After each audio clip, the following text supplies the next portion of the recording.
Hola amigos, ¿cómo están? Tengan todos y cada uno de ustedes muy buenas noches. Bienvenidos al programa de especialización en gestión de seguridad, salud ocupacional y medio ambiente.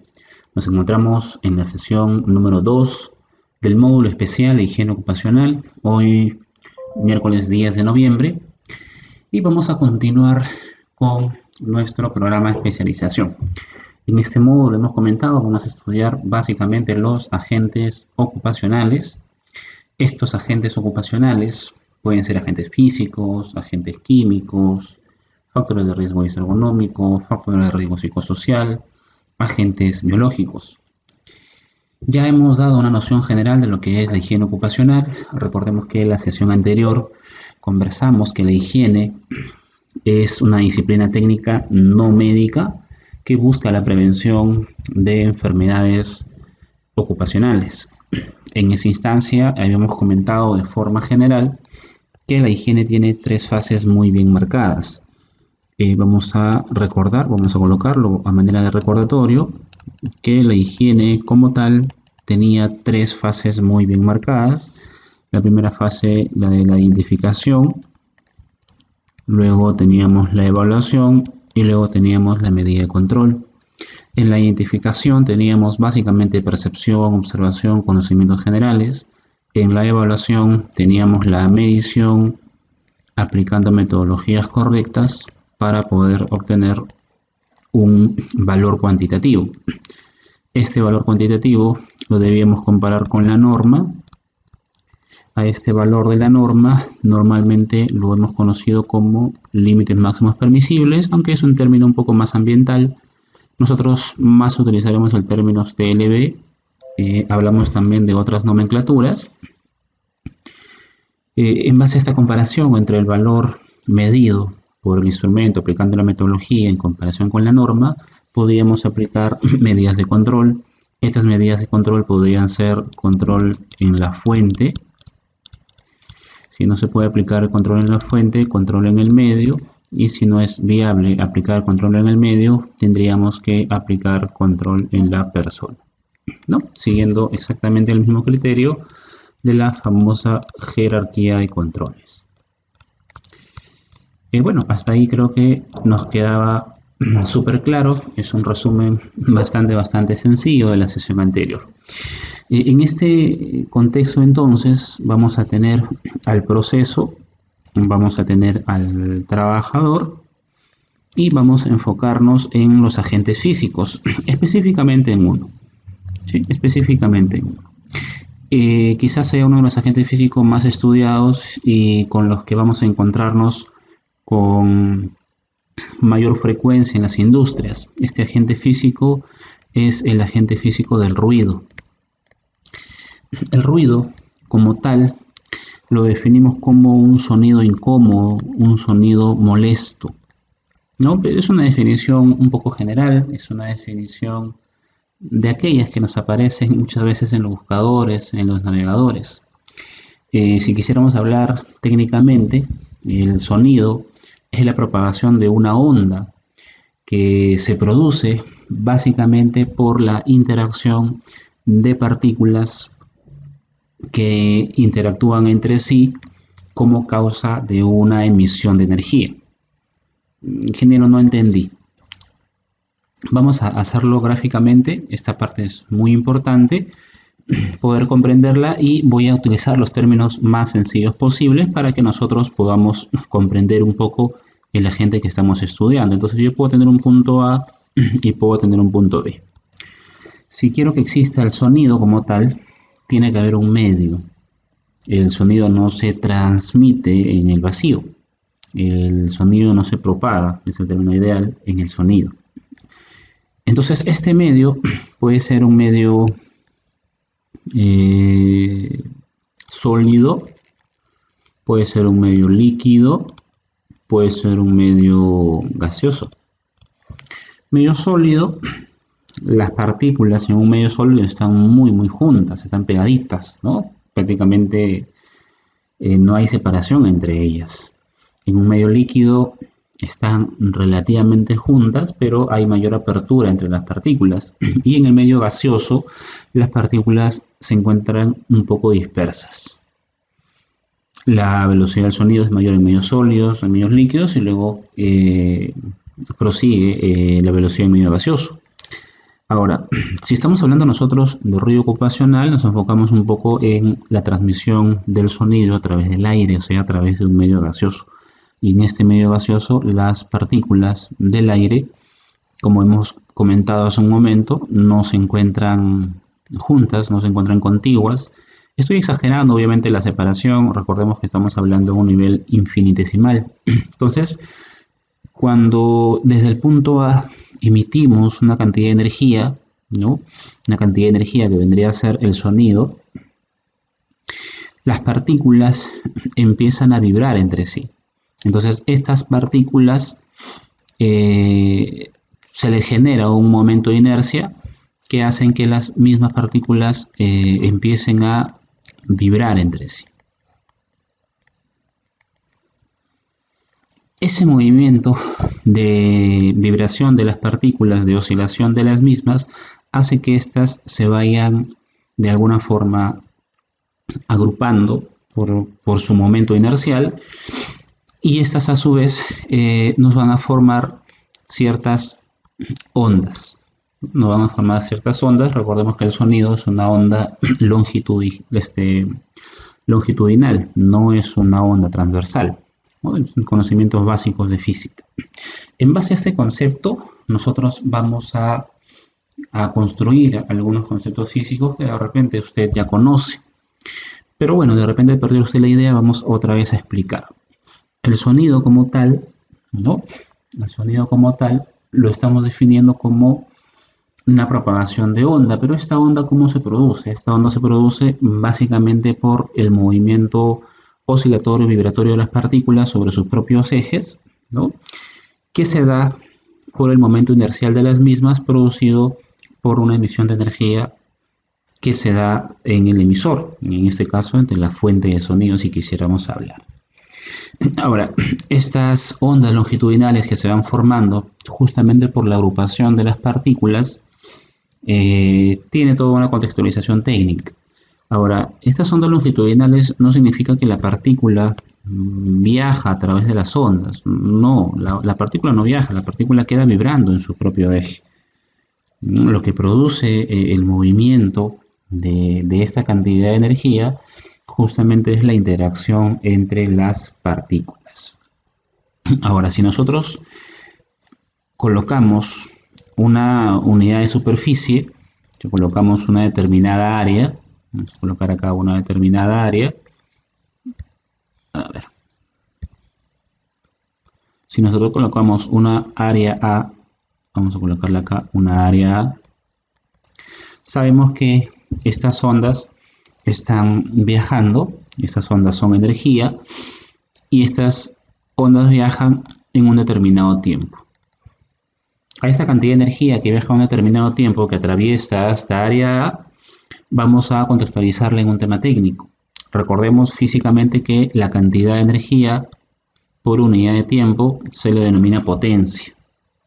Entonces, a esta cantidad de energía que atraviesa una área se le conoce como la famosa intensidad sonora. Entonces, el primer concepto que vamos a manejar nosotros es la intensidad sonora. ¿Qué es la intensidad sonora entonces? La cantidad sonora es la cantidad de energía, en este caso la energía que transporta la onda y que atraviesa una unidad de área en un determinado tiempo. Entonces vamos a colocar acá, la intensidad sonora es la energía que atraviesa un área en un determinado tiempo, ¿no? Y hemos mencionado que energía entre tiempo es la famosa potencia. Vamos a colocarla acá, potencia. Bien, como energía entre tiempo es potencia, nos va a quedar la expresión matemática más o menos así. Vamos a colocarlo un poquito más derecho. Entonces, la intensidad sonora nos va a quedar energía entre tiempo, que es potencia. Esto lo hemos llamado potencia, Por lo tanto, la intensidad va a ser potencia por unidad de área. Unidades de la potencia, vatios, unidad de área, metro cuadrado. ¿Sí? Entonces, la potencia se mide en vatios y el área obviamente en metros cuadrados. Por lo tanto, la intensidad sonora tendría las unidades de vatio por metro cuadrado. Ahora, el sistema auditivo, o nuestro sistema auditivo, no percibe todas las intensidades sonoras. Nuestro sistema auditivo no es un sistema abierto y que va a poder percibir todas las intensidades sonoras de la naturaleza. No, nuestro sistema auditivo percibe intensidades sonoras a partir de cierta magnitud. Esa magnitud es conocida como la intensidad sonora de referencia. Esa intensidad sonora de referencia se define como 10 a la menos 12, obviamente las mismas unidades, vatio por metro al cuadrado. Y llega más o menos hasta 1 vatio por metro cuadrado. Ya cuando la intensidad sonora es 1 vatio por metro cuadrado, le genera un dolor al trabajador. Y eso lo vamos a ver un poquito más adelante con algunos valores referenciales. Entonces, como es complicado trabajar con estas unidades, imagínense usted, estamos acá en el orden de 10 a la menos 12, 10 a la menos 11, ¿no? 0.000000, 12 ceros, 11 ceros. No es muy amigable trabajar con estos números, entonces no se suele trabajar mucho con la intensidad sonora como tal. Entonces se inventa una escala logarítmica. Recordemos que la escala de los logaritmos sirve para poder reducir las potencias. Entonces a esa nueva escala de los logaritmos le vamos a llamar no intensidad sonora, sino le vamos a llamar nivel de intensidad sonora, que se simboliza físicamente en algunos textos con la letra beta. Pero vamos a utilizar nosotros el famoso nivel de intensidad sonora, N y S, que lo simbolizan, como vuelvo a repetir, con la letra beta. Ese nivel de intensidad sonora, ¿qué nos permite? Nos va a permitir reducir las potencias. Entonces, no es lo mismo intensidad sonora que nivel de intensidad sonora. El nivel de intensidad sonora, entonces, es una definición y lo vamos a calcular como 10 veces el logaritmo de la intensidad sonora sobre la intensidad sonora de referencia. Esta es la expresión del nivel de intensidad sonora.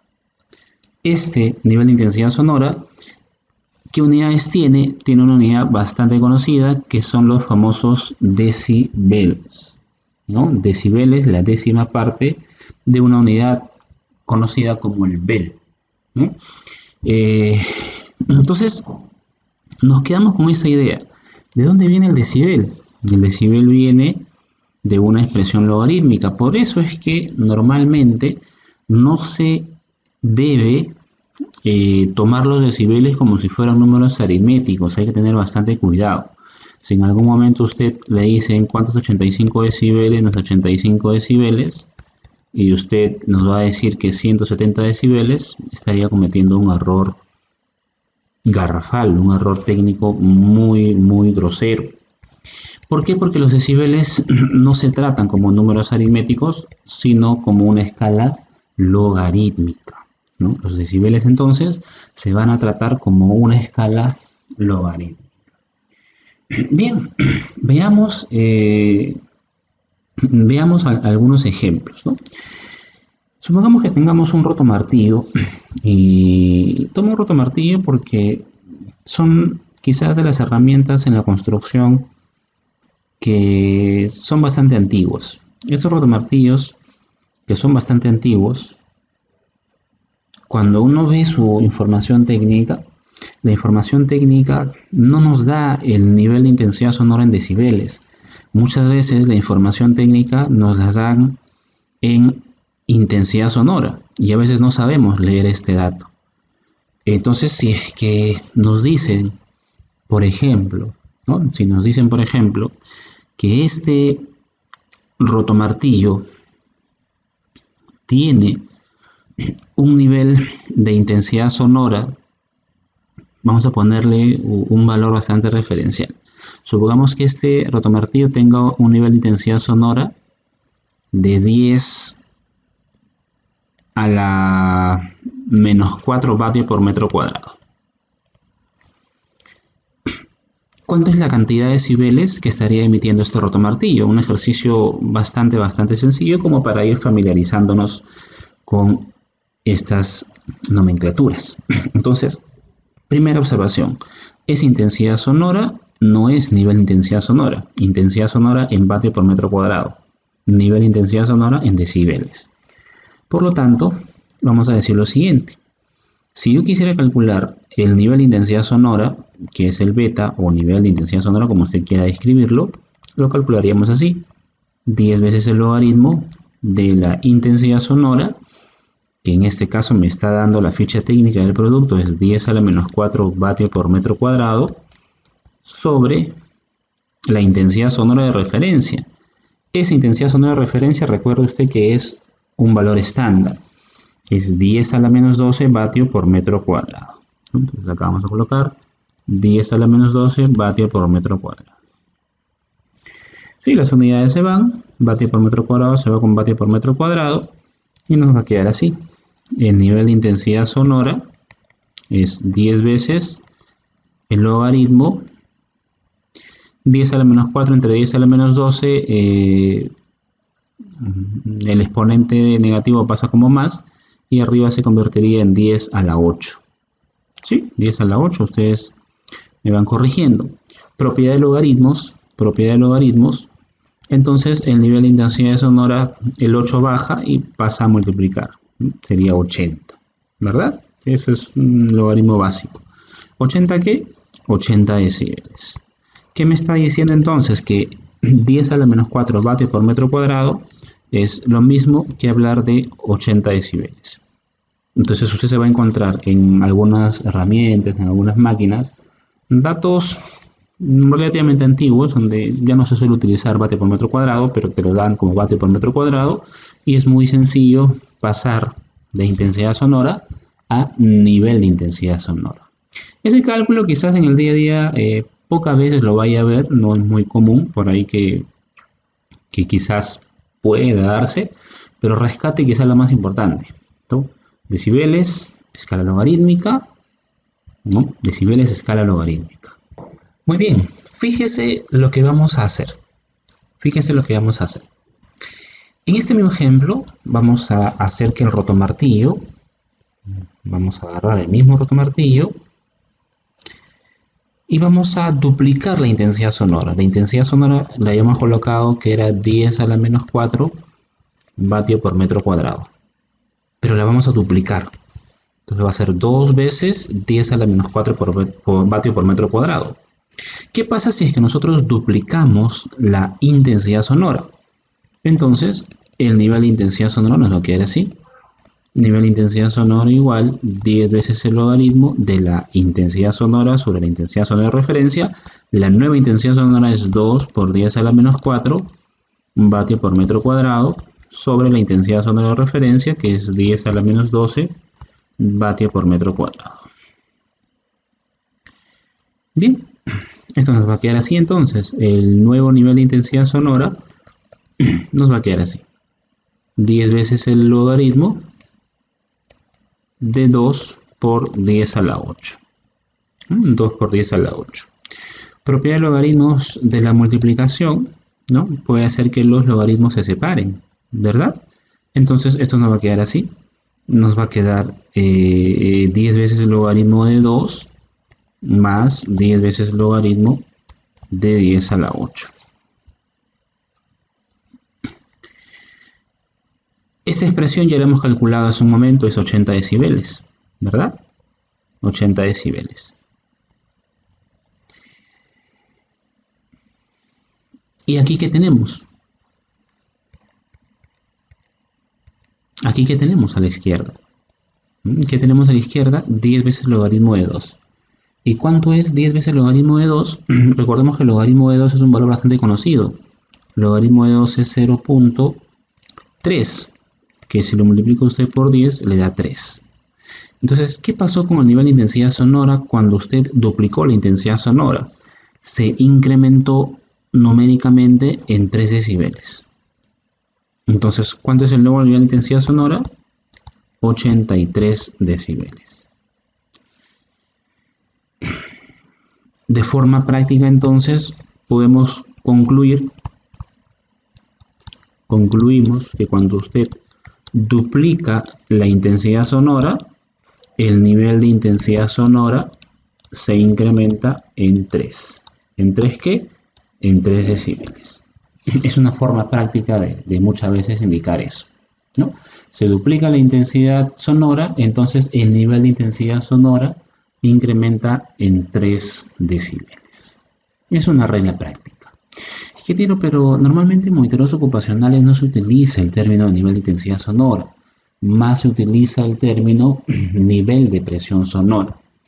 Y ese nivel de presión sonora viene exactamente desde la misma definición que hemos dado. ¿Qué es la presión sonora? Es la presión en la cual se van a presionar, valga la redundancia, dos partículas que están interactuando. Como las partículas interactúan, también se van a presionar.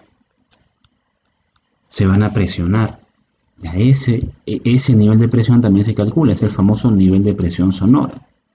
Entonces hay una relación matemática entre la intensidad sonora y la presión sonora. La intensidad sonora, se dice que la intensidad sonora sobre la intensidad sonora de referencia es proporcional a la presión sonora al cuadrado. Entonces también va a haber una presión sonora de referencia. Si nosotros reemplazamos esto en la expresión del nivel de intensidad sonora, nos va a quedar así. Nosotros sabemos que el nivel de intensidad sonora es 10 veces el logaritmo de la intensidad sonora sobre la intensidad sonora de referencia. Pero esta expresión de la intensidad sobre la intensidad sonora de referencia es esta nueva expresión que estamos dando, que es proporcional a la presión sonora, ¿no? Vamos a colocar aquí que P para nosotros va a ser presión sonora. Entonces, esta nueva expresión nos va a quedar así, 10 veces el logaritmo de la nueva expresión, que es P sobre P sub 0, pero elevado al cuadrado. Y sabemos nosotros que es exponente baja, ¿verdad? Entonces, el nivel de intensidad sonora nos va a quedar así. Ese 2 de exponente baja a multiplicar al 10 y se convierte en 20. ¿20 qué?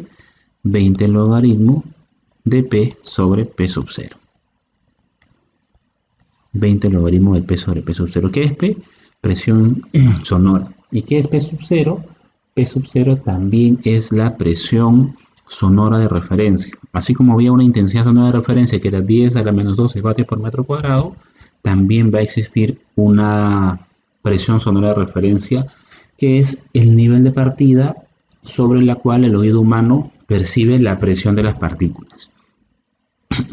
A esta expresión que está aquí, 20 logaritmo de la presión sonora sobre la presión sonora de referencia, ya no se le suele llamar nivel de intensidad sonora, sino que tiene nombre propio, es el nivel de presión sonora. Pero el nivel de presión sonora, jóvenes, numéricamente es exactamente lo mismo que el nivel de intensidad sonora. Solamente que cuando hablamos de nivel de presión sonora, estamos hablando de la expresión en términos de presión. 20 veces el logaritmo de la presión sonora sobre la presión sonora de referencia. Y cuando hablamos de intensidad sonora, estamos hablando básicamente de intensidad sonora, que lo hemos comentado que es 10 veces logaritmo de la intensidad sobre la intensidad sonora de referencia. Intensidad sonora de referencia ya la sabemos, 10 a la menos 12 vatios por metro cuadrado. Presión sonora de referencia, y ese dato todavía es nuevo recién para nosotros. La presión sonora de referencia es 2 por 10 a la menos 5 newton por metro cuadrado, ¿no? Newton por metro cuadrado. O también lo podemos colocar como 20 micropascales, ¿no? Recordemos que newton por metro cuadrado, unidad derivada de los pascales. Para efectos de ruido ocupacional, la mayoría de informes está enfocado aquí, en el nivel de presión sonora, básicamente por la contextualización y por la configuración de los equipos de medición, que nos van a medir justamente la presión entre las partículas. Bien, esto es muy interesante, muy interesante. Bien, ahora, Hemos indicado entonces que 2 por 10 a la menos 5 es el nivel de presión sonora de referencia. ¿Qué sucede si una fuente de sonido emite, ¿no? Emite una presión sonora, ¿no? Supongamos que una fuente de sonido emite una presión sonora de 20 newton por metro cuadrado, si te lo dan así, ¿no? 20 newton por metro cuadrado. Y otra fuente de sonido emite 10 veces eso, emite 200 newton por metro cuadrado. Analicemos eso. A ver, en este caso 1 tendremos así. Como está en newton por metro cuadrado, está en términos de ¿qué? Está en términos de presión sonora. 200 newton por metro cuadrado en términos de ¿qué? De presión sonora. Entonces vamos a llevarlo a decibeles. Vamos a llevarlo a decibeles. Entonces el nivel de presión sonora se calcula como 20 veces el logaritmo de la presión, que es 20 newton por metro cuadrado, sobre la presión sonora de referencia, que es 2 por 10 a la menos 5 newton por metro cuadrado. ¿Sí? Se va newton por metro cuadrado con newton por metro cuadrado, se va el 2 con el 2, nos queda 10 a la menos 5, que sube como 10 a la 5, con el 10 que está arriba, se hace 10 a la 6, el 6 de exponente baja con el 20, y esto se hace ¿cuánto? Se hace 120 decibeles.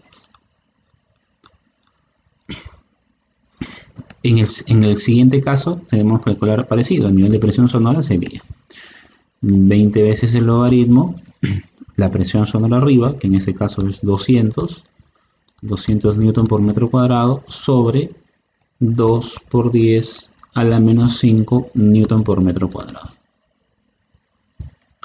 Bien, se va newton por metro cuadrado con newton por metro cuadrado, sobre el 2 con el 2.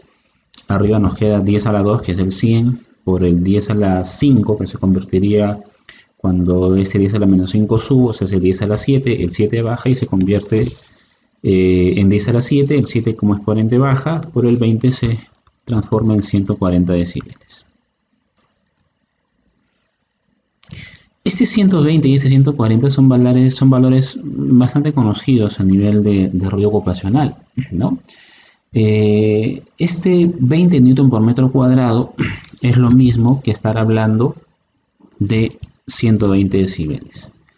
Este valor de 120 decibeles es el famoso umbral del dolor.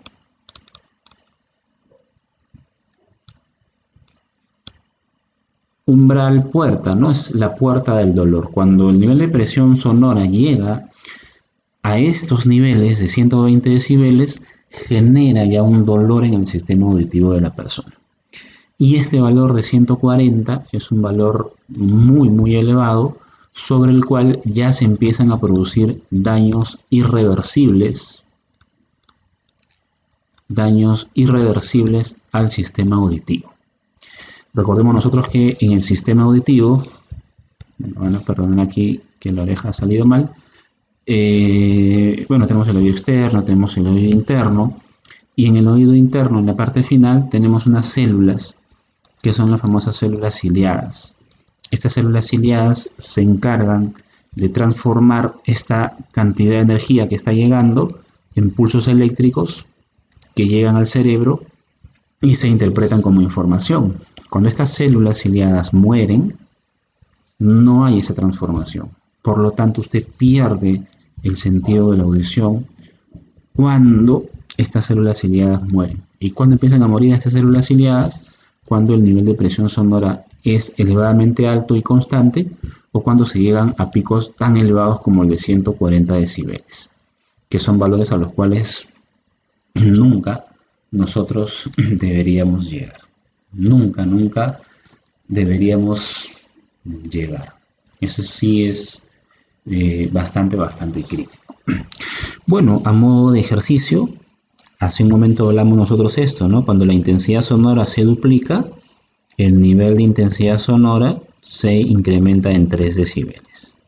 Cuando la presión sonora se duplica, el nivel de presión sonora se incrementa ya no en 3, sino que como hay un 2 adelante, se va a hacer 6. Se incrementa en 6 decibeles. Es una regla práctica que le puede en algún momento resultar práctico, valga la redundancia, o le puede ayudar a interpretar mucho mejor algún caso muy particular. Bien, espero que esta parte esté quedando claro. Trate usted de hacer algunos ejercicios. Es bastante sencillo. Si usted se da cuenta, yo también coloco ejercicios con números que sean fáciles de simplificar. Y básicamente es porque si no me estaría demorando mucho con la calculadora. Y bueno, ya un poco por la práctica, ¿no? Obviamente en una evaluación, de repente no le va a venir justo a 20 newton por metro cuadrado, pues, ¿no? No se le vendrá 0.02, no lo sé. Entonces ya usted tiene que tener su calculadora para la evaluación.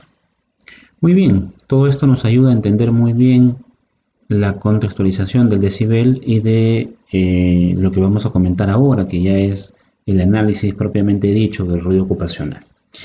Bien, entonces ya hemos definido ruido, ya sabemos qué es el decibel, qué es intensidad sonora, qué es presión sonora, qué es nivel de intensidad sonora, qué es nivel de presión sonora, qué es intensidad sonora de referencia, qué es presión sonora de referencia, y algunos ejemplitos que hemos dado. Bien, entonces para ruido vamos a seguir exactamente en la misma secuencia que hemos hablado la sesión anterior: la identificación, la evaluación y luego seguimos hacia el control. La identificación del ruido. ¿Cómo usted identifica el ruido? Bien sencillo, ¿verdad? Es acercarse al puesto de trabajo y poder percibir. Hay un nivel de percepción del ruido. Yo no necesito tener grandes conocimientos para poder acercarme al proceso y poder percibir que dicho proceso está generando ruido.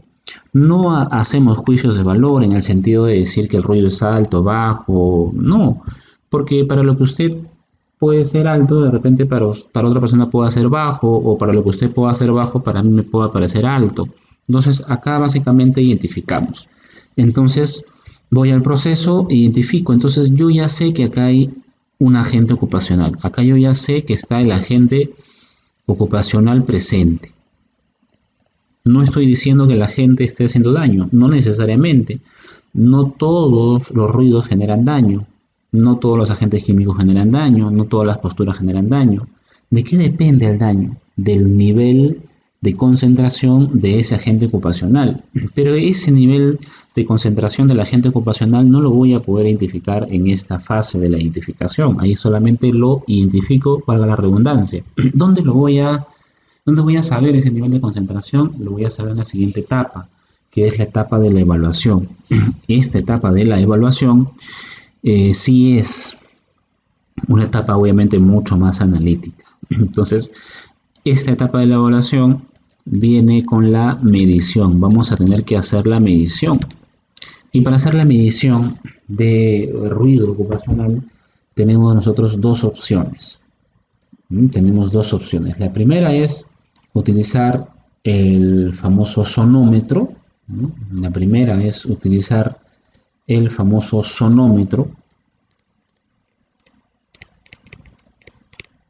Sonómetro es un instrumento de medición bastante conocido, ¿no? Tiene un cuerpo receptor, un micrófono y un cortaviento, ¿no? Bastante conocido. Este sonómetro, cuando el trabajador está de pie, se debe colocar a una altura de 1,55 m, con una variación más o menos de 0.075. Si el trabajador labora sentado, vamos a colocar de pie, y si el trabajador labora sentado, la altura del sonómetro debe ser más o menos de 0.80, ¿no? 0.80 metros. El sonómetro en teoría debería estar a la altura del nivel del sistema auditivo de la persona. Son valores, de alguna forma, valores estándar.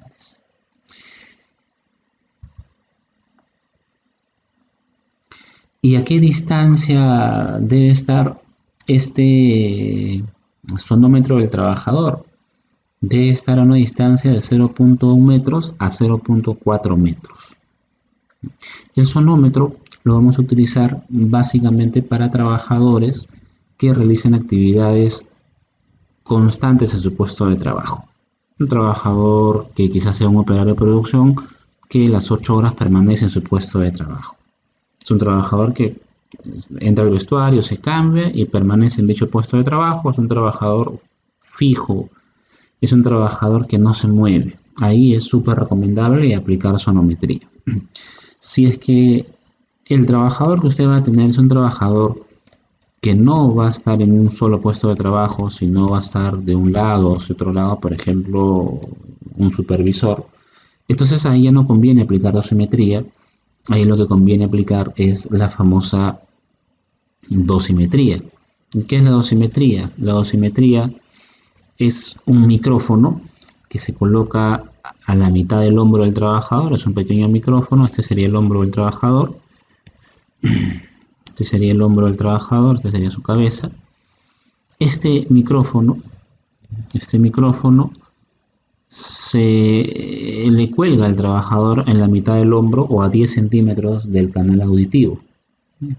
A 10 centímetros del canal auditivo o a la mitad del hombro. ¿Cuál es la diferencia entre el sonómetro y el dosímetro? El dosímetro, al colocarse en la vestimenta del trabajador a la mitad del hombro, lo sigue a todos lados. Entonces hace mediciones constantes en tiempo real. A diferencia del dosímetro, que ahora vamos a ver, que hace mediciones muy puntuales. El dosímetro no. El dosímetro hace mediciones constantes porque se queda como que pues pegado al trabajador. En cambio el sonómetro, al ser un instrumento de medición móvil, ¿no? Hacemos mediciones puntuales por rangos de tiempo. Entonces, en un análisis de ruido ocupacional usted puede aplicar sonometría o puede aplicar dosimetría. ¿Cuál es más recomendable? Más que recomendable, los dos pueden ser muy útiles, ¿no? Y también depende obviamente después del nivel de análisis que usted quiera hacer. Si usted quiere tener unas gráficas muy concretas sobre cómo está el ruido en su organización, en su puesto de trabajo, el dosímetro es la mejor elección. Si usted solo quiere saber el nivel de presión sonora referenciales para poder compararlos con la norma, si el trabajador es un trabajador que no se mueve mucho, es un trabajador estable, podemos aplicar sonometría. La dosimetría es un análisis que más lo utilizamos para trabajadores que están en un lugar a otro. Ahora hay empresas que no se hacen problemas si a todos sus trabajadores le hacen dosimetría. Bien, está perfecto, pero por ahí que hay un exceso sí de gasto porque la dosimetría cuesta mucho más que la sonometría, económicamente hablando. Ahora, tanto la sonometría como la dosimetría podríamos llegar a su elección también por el análisis de las metodologías. Hemos hablado que en la evaluación tenemos la medición propiamente dicha y tenemos la metodología que vamos a utilizar. ¿Qué metodologías se conocen a nivel de presión sonora, a nivel de ruido, perdón? Metodologías para determinar el nivel de presión sonora, para determinar cómo se va a hacer la medición de ruido ocupacional, tendríamos que citar a la famosa ISO 9612. La ISO 9612 es la metodología para ruido ocupacional. Es una norma bastante densa, pero bueno, vamos a hacer un súper resumen en realidad. Si usted la busca en internet, es probable que quizás hasta no la encuentre. Por ahí que vamos a ver si la subimos a su biblioteca digital. Pero es un estándar internacional que es netamente matemático. Esta ISO 9612 nos dice que van a haber 3 etapas para hacer el estudio de ruido ocupacional. Etapa 1, etapa 2, etapa 3. La etapa 1 básicamente es analizar el puesto de trabajo, o sea, buscar toda la información necesaria, ¿no? Analizar el puesto. ¿Cuál es el ritmo del trabajador?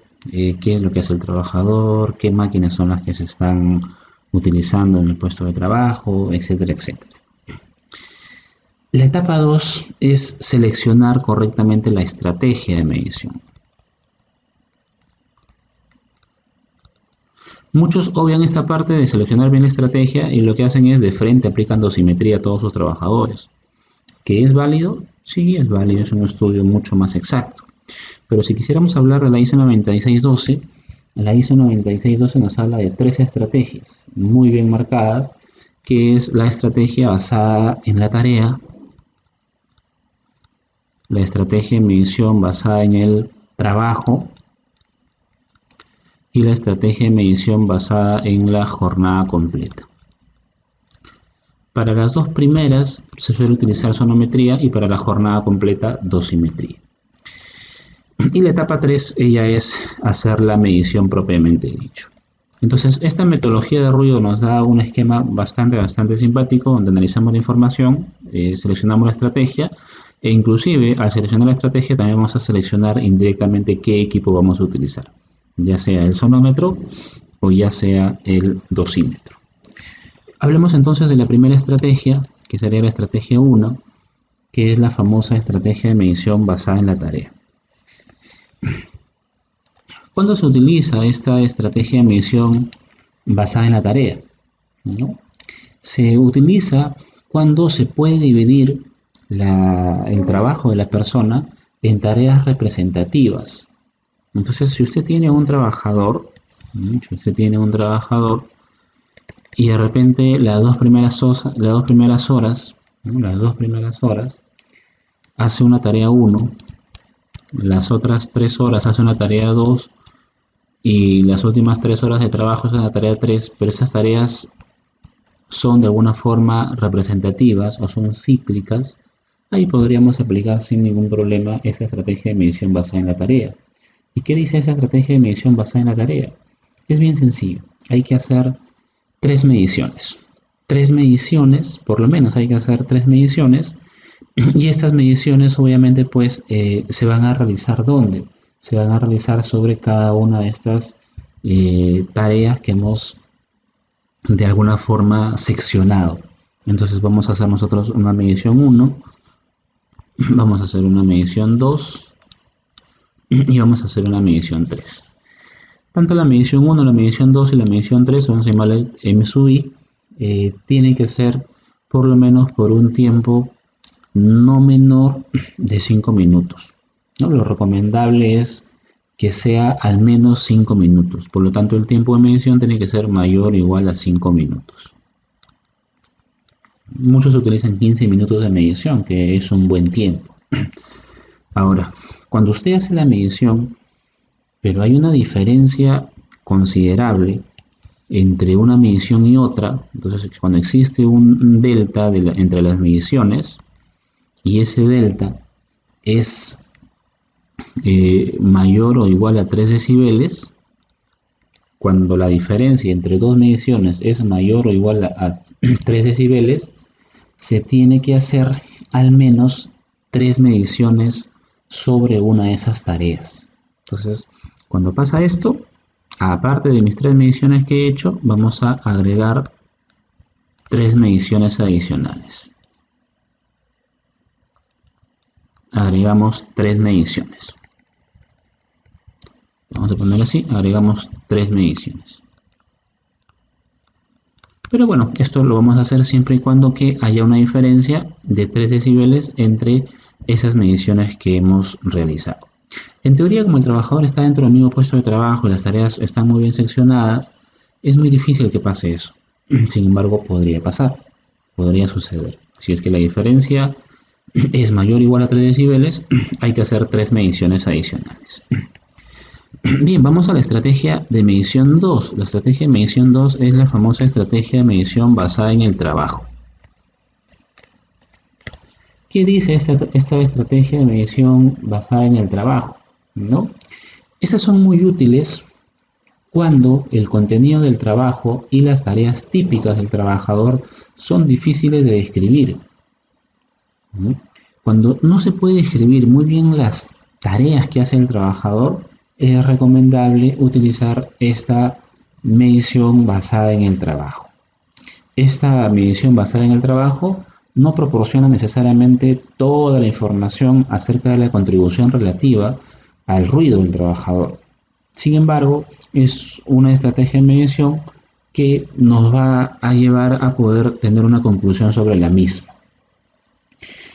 ¿En qué consiste entonces esta estrategia de medición? Primero vamos a determinar qué cosa. Vamos a determinar cuál es la duración que vamos a medir. Vamos a determinar entonces, lo primero que vamos a hacer es, vamos a determinar el tiempo de medición. Entonces vamos a determinar el tiempo de medición. Paso número 1, determinar el tiempo de medición. Y este tiempo de medición lo vamos a calcular con una pequeña tabla que está en la ISO 9612, pero que yo le voy a colocar aquí un poco en la memoria. Esta tabla depende de un factor que es un factor llamado n sub 0, donde n sub 0 es el número de trabajadores. El n sub 0 es el número de trabajadores.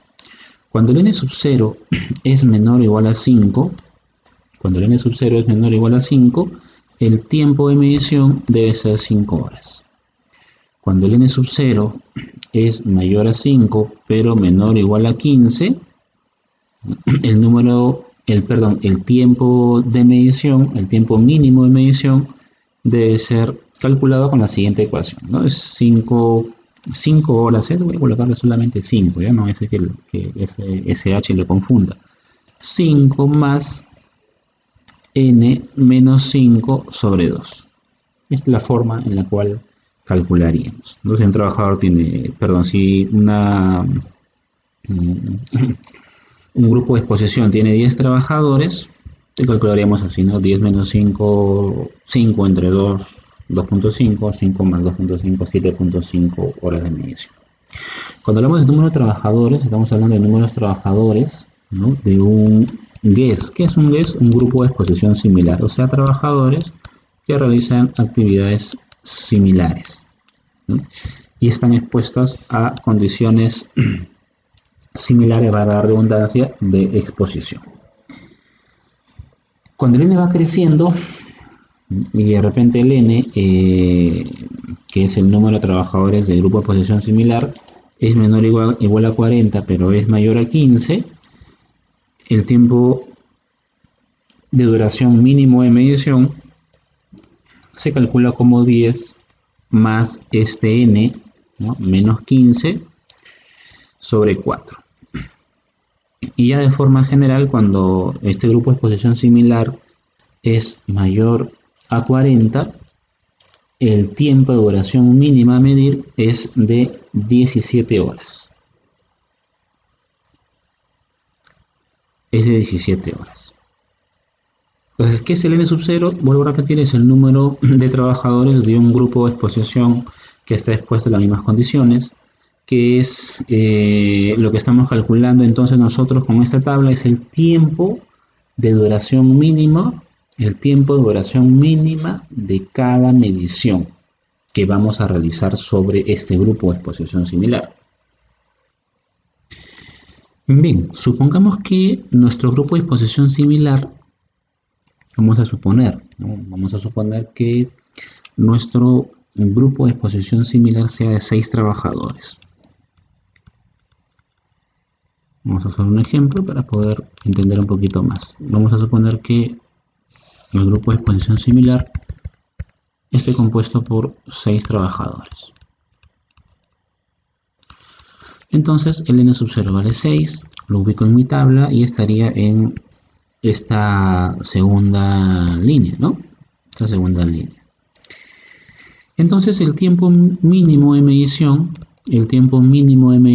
que voy a repartir sería así, sería 5 más n menos 5, 6 menos 5 sobre 2. 6 menos 5, 1, entre 2, 0.5, más 5, 5.5 horas. Entonces tengo 6 trabajadores,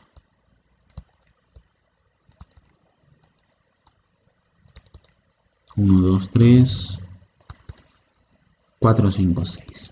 6 trabajadores sobre los cuales voy a aplicar un tiempo de medición total de 5.5 horas, que es más o menos 330 minutos. Ahora, dependiendo de las actividades de los trabajadores y la representación significativa del ruido, puedo quizás yo elegir hacer 3 mediciones sobre el primer trabajador, medición 1, medición 2 y medición 3. Y de los 6 trabajadores puedo elegir, no necesariamente trabajar con los 6, puedo elegir trabajar con 4 o puedo elegir trabajar con 3. Depende un poco ya del análisis del ruido significativo que haya sobre cada trabajador. De repente sobre un trabajador hay hoy dos niveles de ruido significativos, uno al inicio de las primeras 4 horas y otro después de las 4 horas. Entonces quizás no sea necesario hacer 3 mediciones, sino solamente dos. Si el ruido es plano, de repente puedo hacer 3 mediciones, uno al inicio, uno en el centro y uno al final. Eso ya es relativo. También puedo elegir 2 mediciones. Entonces sobre este trabajador puedo hacer 2 mediciones. ¿Cuántas mediciones debo hacer? Usted debe elegir cuántas mediciones puede hacer. Si yo elijo hacer 10 mediciones,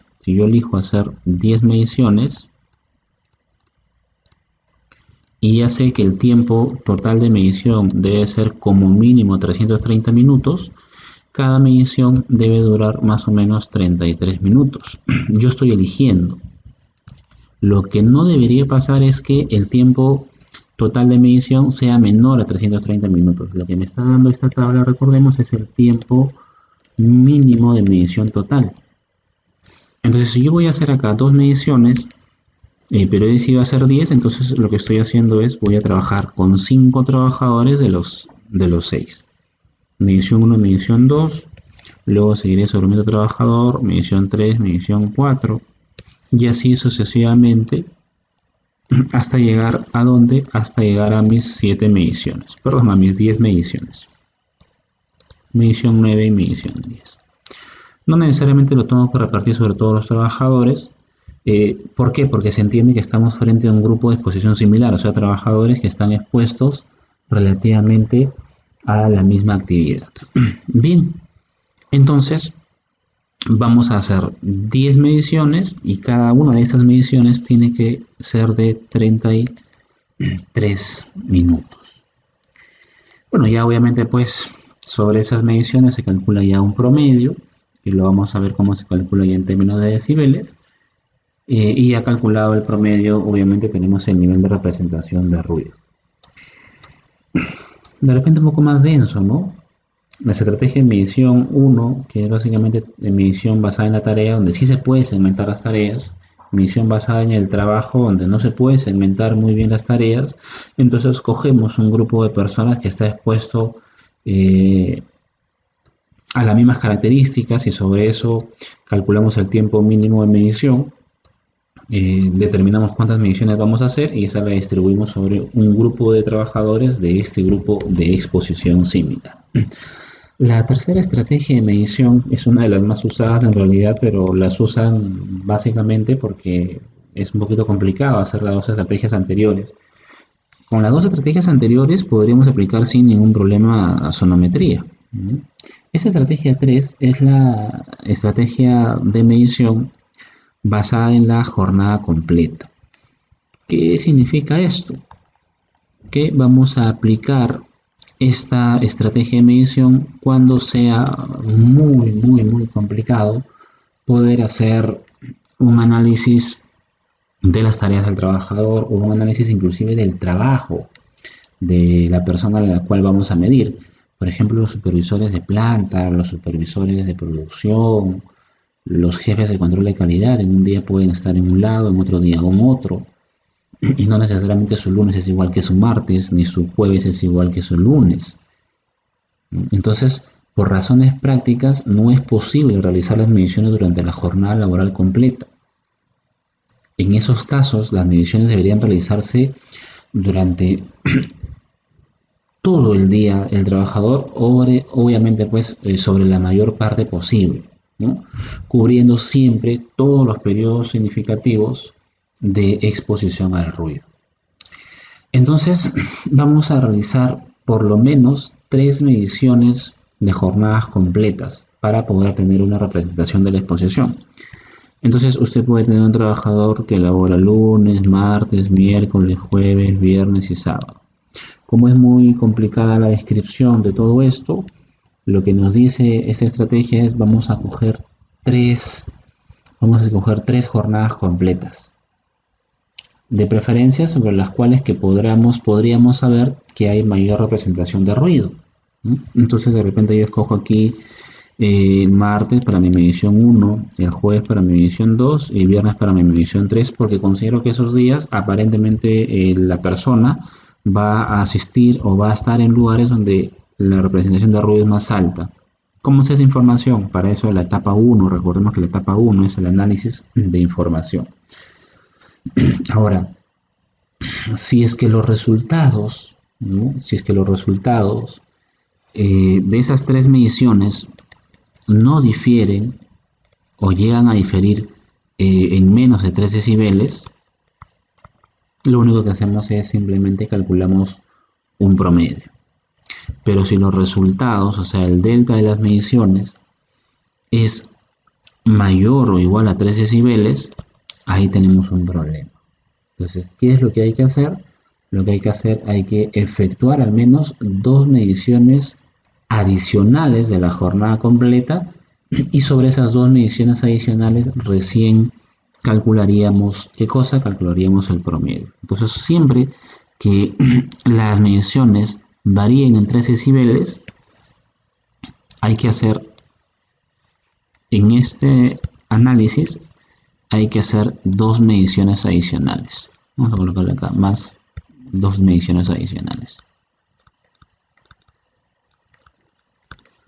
Más 2 mediciones adicionales. Estas mediciones sí se tienen que realizar obviamente pues con el dosímetro. Estas mediciones sí se realizan con el dosímetro. ¿Y por qué 3 decibeles, no? ¿Por qué 3 decibeles tanto en estrategia de la jornada completa como estrategia en la tarea?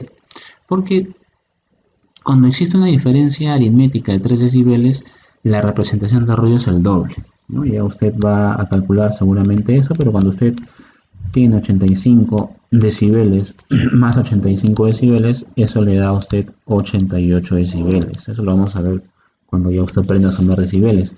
Entonces hay una diferencia de ¿cuánto? De 3 decibeles. Cuando existe una diferencia de 3 decibeles, se dice que existe el doble, ¿no? Existe el doble de nivel de intensidad sonora, el doble. Por eso es que cuando hablábamos que de ruido, era importante identificar qué intensidad sonora, qué presión sonora, etcétera, etcétera. Entonces, siempre que usted quiera sumar dos cantidades iguales en decibeles, aritméticamente esa cantidad sube en 3, ¿no? Al inicio decíamos que 85 más 85 no es 170, 85 más 85 es 88. Y si usted quiere sumar 88 más 88, le dará 91. Es una regla práctica de poder determinar los decibeles. Entonces, aquí usted tiene ya la representación completa, ¿no? La metodología la hizo 9612, 3 etapas, análisis del puesto, estrategias, 3 estrategias basadas en la tarea, en el trabajo, en la jornada completa. Para las 2 primeras podemos aplicar sonometría, para la tercera dosimetría. La primera cuando se puede seccionar las tareas, la segunda cuando no se puede seccionar las tareas, y la tercera cuando es muy difícil seleccionar tareas o analizar el trabajo inclusive de la persona, porque es una persona que puede estar de un lado para otro lado y puede estar expuesta a diferentes exposiciones, valga la redundancia. Y luego, una vez que ya hemos definido qué estrategia utilizar y qué equipo utilizar, recién hacemos la medición. Esa medición la tenemos que comparar con qué. La vamos a comparar, según lo que ya hemos mencionado en la primera clase, la vamos a comparar con la norma. ¿Cuál es la norma legal para ruido? Norma legal para ruido, no me vaya usted a citar a los ECAs ambientales, por favor, porque siempre los amigos ambientales, cuando hablan de nivel de presión sonora, de ruido y quieren hablar de normas legales, se van a los ECAs, ¿no? Acá no estamos hablando ya de ECAs, estamos hablando de ruido a nivel ocupacional, no a nivel de ruido ambiental. Los estándares están en la resolución ministerial 375-2008 TR. En esta norma básica de ergonomía y procedimiento de evaluación de riesgo ergonómico, que es el nombre de esta norma, vamos a encontrar los parámetros para ruido. ¿Y qué dice para ruido? Para ruido hay un artículo muy importante que nos dice que un trabajador puede estar expuesto a 85 decibeles. Si usted en algún momento le dicen cuál es el nivel permisible de ruido, usted dice 85 decibeles, técnicamente usted me va a decir que no conoce muy bien el tema de higiene. Nunca se habla en higiene solamente de la concentración. Siempre cuando usted va a hablar de ruido, hable de concentración acompañado de ¿qué? Del tiempo de exposición. Entonces, si un trabajador está expuesto a 85 decibeles, dice la norma, pero para un tiempo de 8 horas. Siempre tiene que hacer la referencia completa. Nunca hable solamente usted de concentración. O sea, nunca usted solamente hable de decibeles, sino siempre hable de decibeles con tiempo. Entonces, la norma no nos dice 85 decibeles, nos dice 85 decibeles para un tiempo de exposición de 8 horas. Esa es la interpretación completa de la norma. Ahora, ¿qué pasa si el trabajador no labora 8 horas? ¿Qué pasa si el trabajador labora 16 horas? Ingeniero, pero es un abuso. Aunque usted no lo crea, hay empresas industriales que sí, el trabajador se expone 16 horas de trabajo. ¿Y cuánto sería el nivel de ruido? Ahí en los 85 decibeles. Por eso es que nunca se habla solamente de concentración, sino siempre se habla de concentración versus tiempo. Este valor que está aquí se puede calcular. Es calculable. Este valor es calculable. ¿Cómo se calcula? Hay una ecuación que aparece en la IMA 375 que nos dice que el tiempo máximo de exposición de un trabajador es 8 sobre 2 elevado al nivel de presión sonora menos 85 sobre 3. ¿No? ¿Qué variables hay aquí? Tiempo y nivel de presión sonora. Yo acá tengo un pequeño problema. Tengo el tiempo, pero no sé cuál es el nivel de presión sonora a la cual podría estar expuesto el trabajador en un tiempo de 16 horas. Entonces, tiempo tengo, sí, el tiempo para mí es 16. Vamos a colocarlo de negro. Tiempo sí lo tengo, es 16 igual a 8 sobre 2 elevado al nivel de presión sonora, que no lo tengo, que es justamente lo que quiero calcular, menos 85 sobre 3. ¿Verdad? Muy bien, aquí se va 16 octava, con esta octava me queda 2 acá. Entonces te va a quedar 2 igual a este 2 elevado a toda esa expresión sube como 2 y arriba le colocamos un negativo, ¿no? Nivel de presión sonora menos 85 sobre 3. Ya está. Pero ese 2 que está acá es 2 a la 1, por lo tanto igualamos los exponentes. Bien sencillo, ¿verdad? 1 igual a menos nivel de presión sonora menos 85 sobre 3. Listo. Usted calcula rápidamente esto y usted se va a dar cuenta que el nivel de presión sonora ¿cuánto es? Está bien, el 3 pasa a multiplicar, el NPS a la izquierda, el negativo con el negativo positivo, el 3 pasa a restar y le sale 82 decibeles. ¿Qué significa entonces este 82 decibeles? Que el trabajador puede trabajar 16 horas, sí puede trabajar 16 horas, pero ¿a qué nivel de presión sonora? Ah, ya, puede trabajar a 82 decibeles. ¿Y tiene sentido eso? ¿Tiene sentido eso? Vamos a borrar para colocarlo un poquito más grande. Ay, perdón. ¿Tiene sentido eso que hemos calculado? A ver, interpretemos un poco. Según lo que hemos calculado, para 16 horas puede trabajar a 82 decibeles. ¿Qué pasaba con el tiempo? El tiempo aumentó. Si yo aumento el tiempo, tengo que exponerlo menos al trabajador, a menos concentración. Si yo hago que trabaje más tiempo, la concentración de ruido tiene que ser menos. Entonces, si es 85, ¿pasó cuánto? 82, ¿sí? Tiene bastante sentido. Oye, ¿y qué pasaría si es que al trabajador solamente quisiéramos exponerlo 4 horas? ¿Cuál sería este nivel de presión sonora acá? ¿Lo podemos calcular igualito? Sí, lo podemos calcular igualito. Entonces acá ya en vez de 16 sería 4. Matemáticamente hacia el ojo nada más. En vez de 16 sería ¿cuánto? Sería 4. Entonces acá en vez de 16, 4. Cuarta, 2. Entonces el abajo tiene que ser 1. ¿Verdad? El abajo tiene que ser 1. Entonces cuando el tiempo es 16 horas, nos ha salido 82 decibeles. Cuando el tiempo de 16 horas, 82 decibeles. Pero si ese tiempo lo convierte en 4 horas, usted se va a dar cuenta que haciendo el cálculo matemáticamente, el nivel de presión sonora es 88 decibeles. Genial, pero ¿cómo va a ser 88 si la norma dice 85? Sí, pero la norma dice 85 para 8 horas. Yo lo puedo hacer trabajar 88. Siempre y cuando que lo hagas trabajar 88, pero obviamente no lo voy a hacer trabajar 88 a 8 horas. Lo tendría que hacer trabajar 88 ¿a qué tiempo? A 4 horas. A 4 horas sí podría trabajar. Ese es un ejemplo muy práctico o un caso muy práctico de la utilización de esta ecuación, que también la podríamos utilizar de forma inversa. De repente usted tiene un trabajador que le va a hacer mantenimiento a una bomba sumergible, que son estas bombas que succionan agua subterránea, que hacen un ruido infernal. Usted trae el sonómetro y el nivel de presión sonora de la bomba de repente es 91 decibeles. ¿Cuánto sería el tiempo máximo que la persona podría estar aquí? La ecuación podemos hacer exactamente la misma, ¿no? La ecuación dice que el tiempo es igual a 8 sobre el nivel de presión sonora menos 85 sobre 3. El tiempo es lo que justamente quiero calcular. Acá la variable está más sencilla. Entre 2 elevado al nivel de presión sonora, que es 91, menos 85 sobre 3.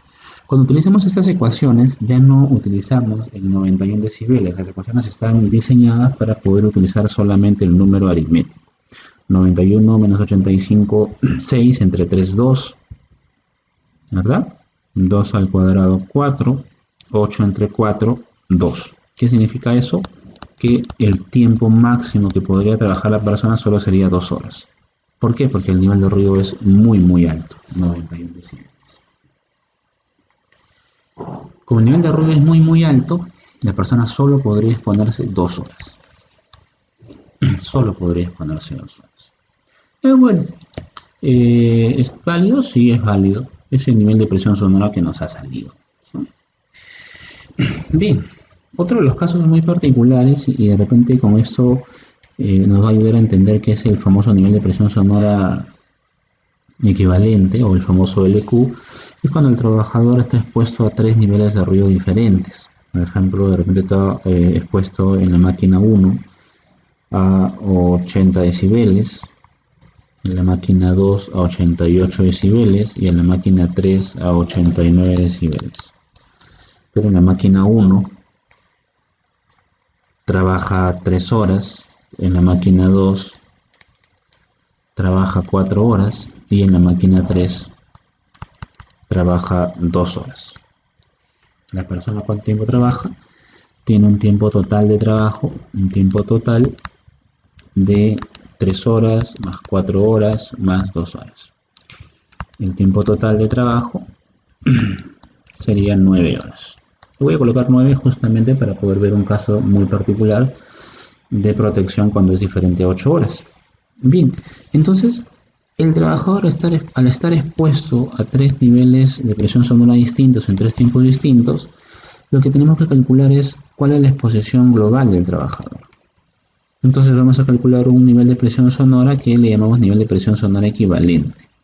Ese nivel de presión sonora equivalente tiene una ecuación que, bueno, si la colocamos así, ¿no? Como se dice matemáticamente, quizás asuste. La ecuación es la siguiente, vamos a colocarlo así, 10 veces el logaritmo, arriba, perdón, no, ni siquiera arriba, acá nada más, la sumatoria, y arriba vamos a colocar el tiempo de exposición de cada área, T sub I, multiplicado por 10 elevado al nivel de presión sonora de cada área sobre 10. Y todo esto sobre la suma de los tiempos. Bien, hasta que se bloquea, ya empezó a rayarse. No, bien sencillo, esto es bien sencillo de poder calcular. Entonces vamos a calcular. Vamos a colocar aquí el nivel de presión sonora equivalente, entonces 10 veces el logaritmo, 10 veces el logaritmo, y vamos a desarrollar la sumatoria de arriba. La sumatoria se desarrolla por partes, ¿no? En este caso, área 1. Área 1, tiempo, 3 horas. 3. por 10 y dice elevado al nivel de presión sonora. ¿Cuál es el nivel de presión sonora del área 1? 80. Entonces 80 sobre 10. 80 sobre 10. Más nivel de presión más ahora vamos al área 2. Y ahora sí vamos al área 2. Acá está el área 2. Tiempo del área 2, 4 horas. 4 por 10 elevado al nivel de presión sonora del área 2, que en este caso es 88, lo hemos colocado más alto, sobre 10. 88 sobre 10. Me parece que ya está fallando el color. Más la de la tercera área, el tiempo es 2 horas, por 10 elevado al nivel de presión sonora del área 3. Ya recuerdo que ustedes ya estamos en el área 3, que le hemos colocado 89 sobre 10. ¿Y todo eso sobre cuánto? Sobre la sumatoria de los tiempos. Todo esto usted lo coloca en la calculadora. Tiene obviamente que tener una calculadora científica. Todo esto lo coloca en la calculadora y lo que le va a arrojar va a ser un nivel de presión sonora que va a representar a todas las exposiciones del trabajador. Yo no lo voy a calcular, eso lo tendrá que calcular usted. Yo voy a colocar acá, supongamos, yo no lo voy a calcular, me demoraría mucho ahorita. Supongamos, es una suposición, usted tiene que calcular, luego no me vaya a estar comentando que no vamos a calcular, que ha calculado mal, no. Yo solo voy a colocar un valor de referencia. Supongamos, voy a repetir, que nos salió 84 decibeles. Si coloco 84 decibeles estaría técnicamente mal, ¿no? 84 decibeles, pero ¿para qué tiempo de trabajo? Ah, para 9 horas. O sea, estoy asumiendo que todo este cálculo, jóvenes, es 84 decibeles, ¿ah? Por si acaso. ¿Sobre qué tiempo de exposición? Sobre 9 horas. Pregunta es, ¿esto vendría a ser qué cosa? El famoso valor medido. ¿Con qué lo tengo que comparar? Con la norma, ¿verdad? Ingeniero, ¿y la norma qué me dice? Ah, la norma hemos hablado hace un momento, pues 85 decibeles para 8 horas. Ah, ya, ingeniero, no traeré la norma porque la norma dice 85 y acá estamos 84. Sí, pero tenga usted bastante cuidado. Acá dice 84 para 9 horas y acá dice 85 para 8. Son tiempos distintos, por lo tanto no son comparables. Como estos no son comparables, lo que hay que hacer hay que transformar este valor de 9 horas y lo vamos a llevar a un tiempo de 8 horas. ¿Para qué? Para que ahora sí sea comparable con este valor de la norma. Ese proceso se llama proceso de normalización. Este valor que vamos a normalizar, que no sabemos cuánto es, se calcula de la siguiente manera. Es el famoso valor normalizado, si quisiera usted llamarlo así. Este valor normalizado es el valor original, que es 84 decibeles, es sencillo, más 10 veces el logaritmo, 84 decibeles más 10 veces el logaritmo del tiempo de exposición, que es 9 horas, sobre el tiempo de jornada, que es 8 horas. ¿Sí? Entonces, ¿este 9 de dónde salió? Este 9 salió de aquí. Este 84 salió de acá. Y este 8 es un estándar, que es el tiempo de jornada laboral. Es el tiempo de jornada de 8 horas. Usted calcula esto, y lo que usted va a tener, ¿qué cosa es? Ahora sí, va a tener un valor expresado en 8 horas. Y eso le va a ser sencillo comparar con ¿cuánto? Con los 85 decibeles para 8 horas de exposición. Con eso usted determina qué cosa. Si usted excede o no excede la norma. Si usted excede la norma, ¿qué hay que hacer? Hay que aplicar controles. Si usted no excede la norma, también controles. Pero ¿cuál es la diferencia entre el control cuando usted excede? Que estos controles podrían generar nuevos agentes. Son controles obviamente pues mucho más específicos, mucho más duros para poder reducir el nivel de presión sonora percibido. Pero si usted no excede, estos son los famosos controles que son los famosos controles periódicos. Son controles que hay que hacer con frecuencia para poder siempre estar por debajo de la exposición. Bien, así nada más con este ejemplo hemos explicado casi todas las ecuaciones. Valor normalizado, nivel de presión sonora equivalente, tiempo máximo de exposición. Y vamos a regresar a este ejemplo. Lo vamos a regresar a este ejemplo. Recuerde usted este ejemplo. Aquí en este ejemplo hemos mencionado que el trabajador puede elaborar ¿cuánto? En este ejemplo hemos mencionado que el trabajador puede elaborar 2 horas. ¿Sí? No, volvamos a hacerlo, ¿ya? Porque de repente ya usted se olvidó el ejemplo. Pero sí es súper necesario para poder explicar la otra. Hace un momento dijimos, yo tengo un trabajador que va a hacer mantenimiento a una bomba sumergible, ¿no? De repente le va a hacer mantenimiento a una bomba sumergible. Este trabajador que le va a hacer mantenimiento a una bomba sumergible, eh, vinimos con el sonómetro y medimos que el nivel de presión sonora de esa bomba era de 91 decibeles y nos estábamos preguntando cuánto tiempo puede trabajar la persona a ese nivel de presión sonora. Y hemos utilizado esta ecuación, ¿no? Hemos calculado que el tiempo es 8 sobre 2 elevado al nivel de presión sonora menos 85 sobre 3. Nivel de presión sonora 91, habíamos reemplazado y el tiempo nos salía ¿cuánto? El tiempo nos salía 2 horas. Oye, pero es rentable tener un trabajador que solo labora 2 horas, de repente el mantenimiento va a durar 4 horas. ¿Qué tendría que tener? Tendría que tener 2 trabajadores, uno que labore 2 horas y cuando ya termina su labor de 2 horas, hacer que venga el otro y labore 2 horas más. Bastante complicado. Entonces, ahí es bien difícil aplicar medidas de control. Quizás acá la medida de control en la fuente es bien complicado, ¿no? Porque obviamente es la misma bomba. Más me voy a demorar intentando hacer algo en la bomba que hacer el mantenimiento. De repente solamente me han llevado para el mantenimiento. Control en el medio, complicado, es un mantenimiento. Entonces, ¿qué tengo que aplicar acá? Como no puedo aplicar control en la fuente ni control en el medio, tendré que aplicar control en la persona. Entonces, ¿cómo aplico control en la persona? Bueno, ahí recién recurro al famoso equipo de protección personal. Y para protección auditiva tenemos dos tipos de PPs. Uno es el tapón y otro es la orejera. Entonces tengo el tapón auditivo y tengo la orejera. Tanto el tapón como la orejera, cuando usted los compra, estos equipos tienen una ficha técnica. Estos equipos tienen una ficha técnica. Esta ficha técnica nos va a dar un valor de reducción de ruido, que es un valor que nos sirve para poder hacer análisis. ¿Cuál es ese valor? Es el famoso NRR, nivel de reducción de ruido. Y ese nivel de reducción de ruido nos va a ayudar a determinar si es que el equipo de protección personal es adecuado o no para la actividad. ¿Dónde consigo el NRR? Usted tiene que ir a la etiqueta del producto. En la etiqueta del producto va a haber NRRs. No todos los equipos vienen con el mismo NRR. Usted va a ver que hay equipos que tienen NRR a partir de 12, 14, de repente, de 14 decibeles. Y van aumentando hasta 30, 32, 34 decibeles. Entonces, los NRR de los equipos son variables. Pero mientras más NRR tenga, ¿qué es lo que está haciendo? Mayor nivel de reducción de ruido, o sea, mayor protección.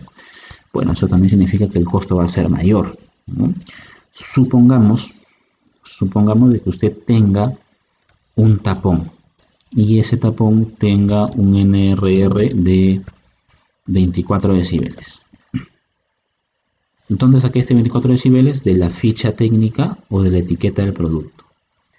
Con este NRR vamos a calcular cuánto va a reducir el ruido. Entonces hay una ecuación que es una ecuación recomendada por OSHA. OSHA es la Organización de Administración de Seguridad y Salud Ocupacional de los Estados Unidos. Es bastante conocida esta organización. Administración de la Seguridad y Salud Ocupacional de los Estados Unidos. Bien, este departamento recomienda para poder calcular el nivel de reducción de ruido efectivo o real de los equipos de protección personal, utilizar la siguiente ecuación. Esta ecuación, vuelvo a repetir, es una ecuación que nos va a determinar el nivel de reducción de ruido, pero el nivel de reducción de ruido que le llamamos el nivel de reducción de ruido eficaz. Y ese nivel de reducción de ruido eficaz se calcula como el nivel de reducción de ruido teórico menos 7 sobre 2. ¿Cuál es el teórico? El teórico es ese que aparece ¿dónde? El teórico es ese que aparece ¿dónde? En la etiqueta. Bien, como mi NRR teórico lo he sacado de la etiqueta del tapón y es 24, lo voy a reemplazar. Entonces mi nivel de reducción de ruido efectivo es el teórico, que es 24, solo voy a colocar el valor aritmético, menos 7 sobre 2. ¿Y eso cuánto me da? 24 menos 7, 17 entre 2, 8.5. Si en algún momento de la clase o las clases hay un error en el cálculo, ustedes lo pueden corregir, ¿ya? Las clases les voy dando en forma vivencial, en forma rápida, y puede ser que en algún momento pueda cometer algún error involuntario. Bien, pero estamos otra vez, 24 menos 7, sí, 17 entre 2, 8.5. ¿Qué significa ese 8.5? Ah, ya. ¿Cuánto era el nivel de ruido percibido? El nivel de ruido percibido era 91. Era alto, ¿se acuerdan? 91. Pero ahora que yo voy a tener a mi trabajador, ¿qué le estoy poniendo? Le estoy poniendo un tapón. Al colocarle el tapón, este 91 se reduce ¿en cuánto? En 8.5.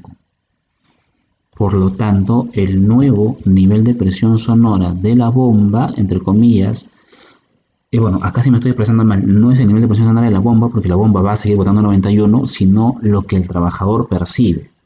Sí, hay un error de expresión. Lo que el trabajador percibe ya no va a ser 91. ¿Y acá por qué percibía 91? Porque iba de frente pues a su sistema auditivo. Pero como su sistema auditivo va a estar protegido ahora con un tapón, ya no va a percibir 91, sino que va a percibir esos 91 que habíamos calculado, ahora va a percibir los 91 menos 8.5. ¿Y eso cuánto me da? Me da 82.5 decibeles. 82.5 decibeles. Y con 82.5 decibeles, ¿cuánto tiempo puede trabajar? 8 horas sobrado. ¿Por qué? Porque con 85 decibeles de exposición puede trabajar 8 horas. Entonces con 82.5 sobrado. Más de 8 horas puede trabajar. ¿Lo quieres calcular? Lo puedes calcular. El tiempo de exposición sería 8 sobre 2 elevado al nivel de presión sonora, que es 82.5 menos 85 sobre 3. Ya usted lo calcula, pero estoy seguro que le va a salir obviamente pues mucho más que 8 horas.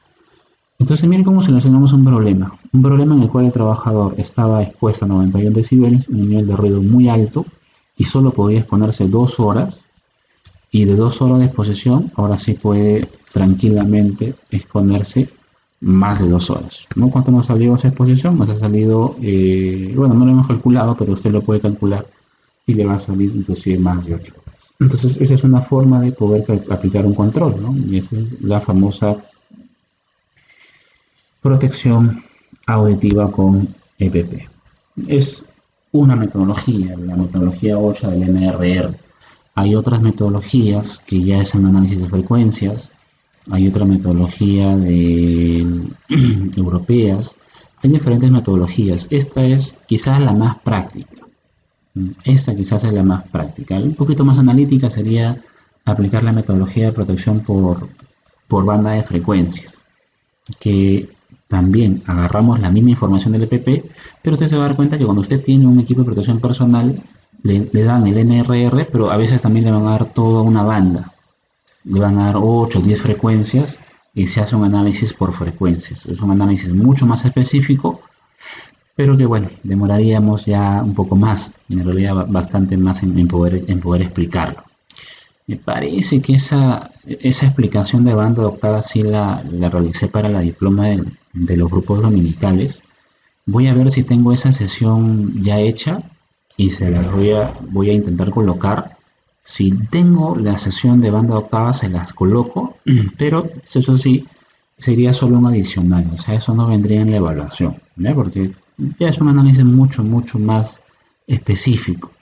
No es un análisis que normalmente se haga, inclusive en los programas, en el diploma, pero a modo quizás de poder comprender un poquito más, a poder tener una mejor cultura en temas de ruido ocupacional la podemos colgar. Voy a buscarla, ya no se los aseguro, pero voy a intentar buscarla. Muy bien, entonces trate usted de hacer ejercicios, trate usted de ponerse casos y trate usted de practicar. Si para usted todo ese tema es nuevo, con mucha más razón, y sé que así no sea nuevo el tema, sé que quizás hemos aclarado muchos conceptos que muchos quizás creían conocer o de repente estaban confundidos, porque son sesiones que tratamos de hacerla lo más prácticas posible. Muy bien, jóvenes, muchas gracias por la atención. Nos estaríamos viendo ya la siguiente semana con la sesión número 3. Muchas gracias.